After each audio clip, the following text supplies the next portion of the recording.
What's up, guys? It's me, Kennywood Crazy today. And today we're coming at you with this interesting idea. It's called Coaster Fun.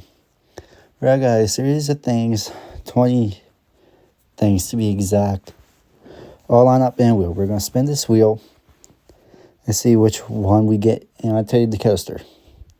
So let's spin it here. Drop.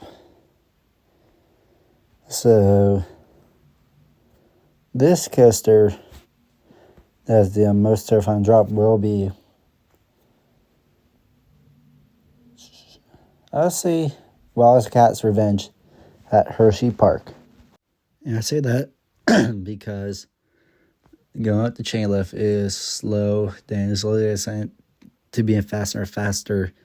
At the point it built up enough where I didn't realize how big the first drop was, and overall it was moderately scary for the first time, but the second time when I rode it wasn't that bad.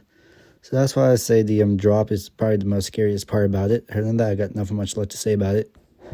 Next up, we're going to spin the wheel here to see what we get. One and done. Wrong one. One and done. Easiest answer. Flight of Fear, Kings Island.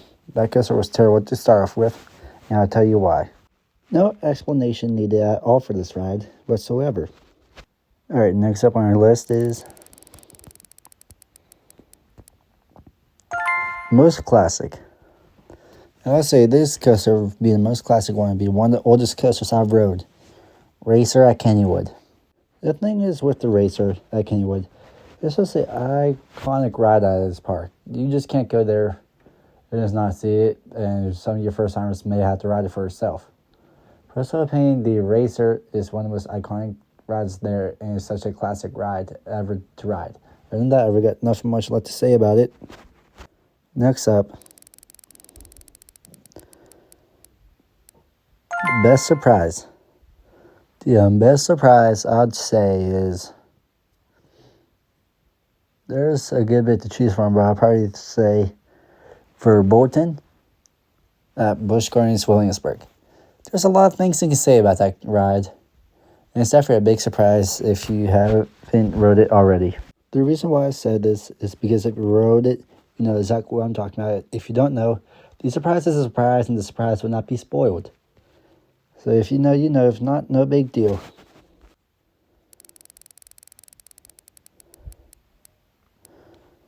The most unique coaster I've ridden with the most unique layout, I'll say Steel Curtain at Kennywood.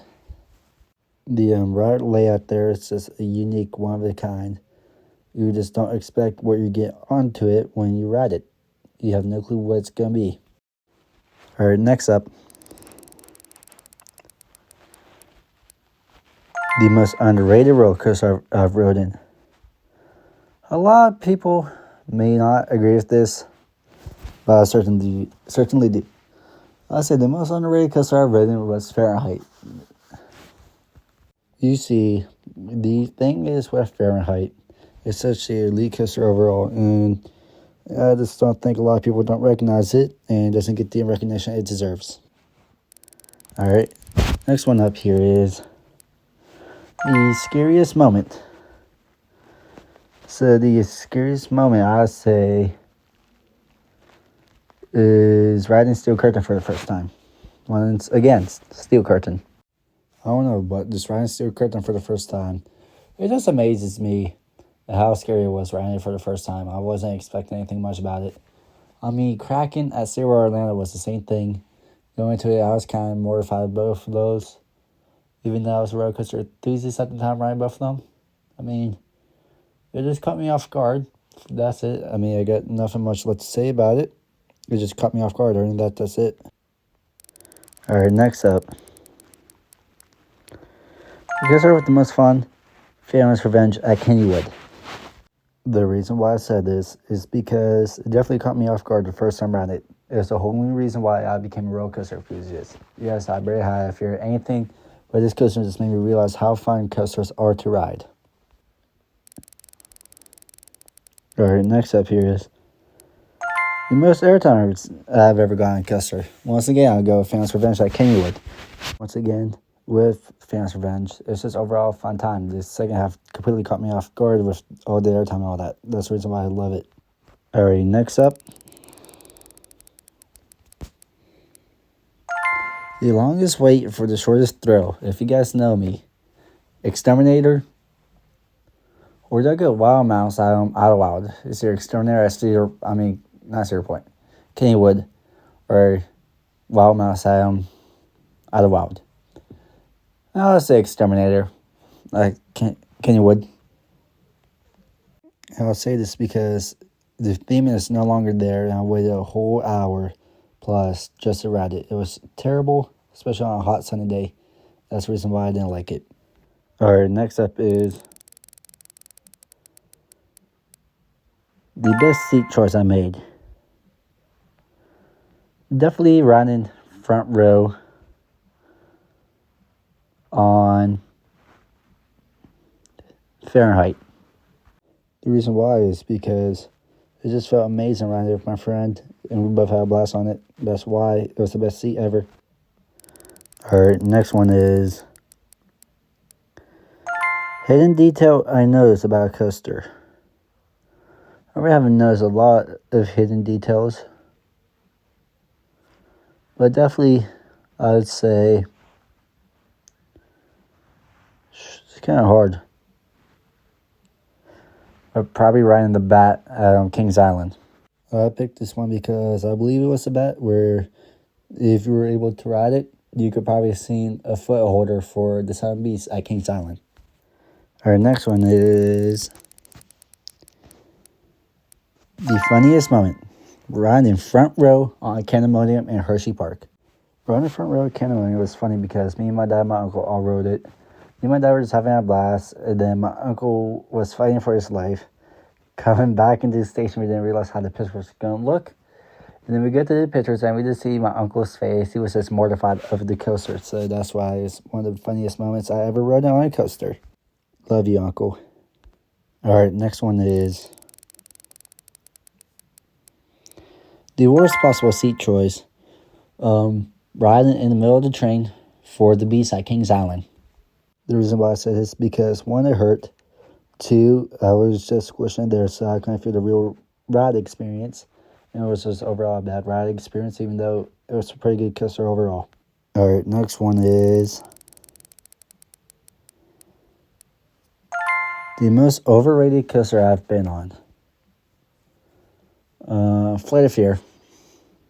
Do I even need to say anything about this ride? It sucks.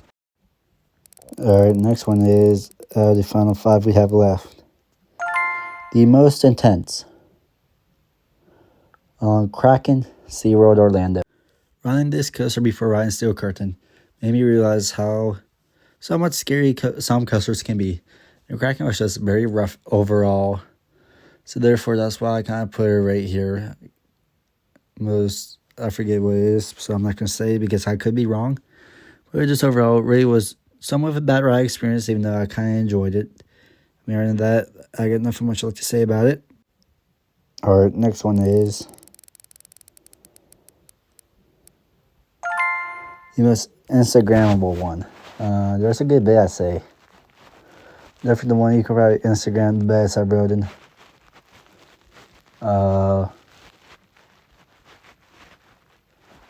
Griffin. Busch Gardens, Williamsburg.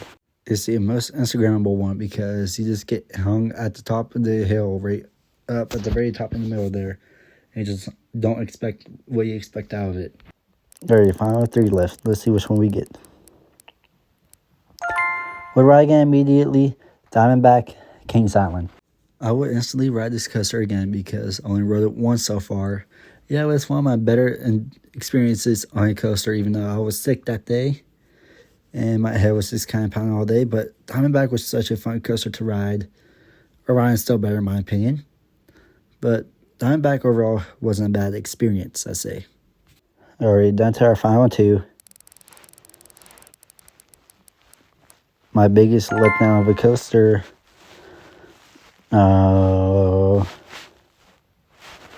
My biggest letdown of a roller coaster, I would say,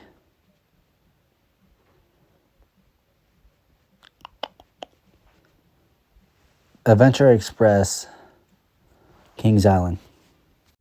I said Adventure Express because it was my biggest letdown.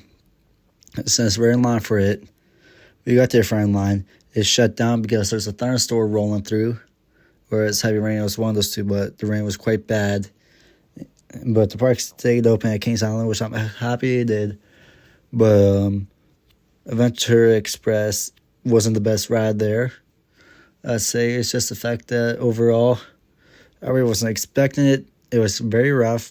I mean, yes, it was made by Arrow. It's supposed to be a family coaster, but it just didn't feel like a modern family coaster, in my opinion. That's why it was my biggest letdown for it after waiting for like 2 or so hours, or like an hour and a half. Other than that, I got nothing much left to say about it. And last but certainly not least, was the wait for it. Most overhyped. The coaster I personally overhyped the most, I'd say, it's kind of hard to say. I'd tell you in a second. I said Icebreaker Orlando because it just felt like I kept on watching videos about it. It was their newest coaster, so I was hyped to ride it because it was the year that it opened. You know, I just overhyped the living daylight out of it, so I just really didn't like it as much. But if you enjoyed today's video, please like and subscribe. It also will make my day. Thank you and goodbye.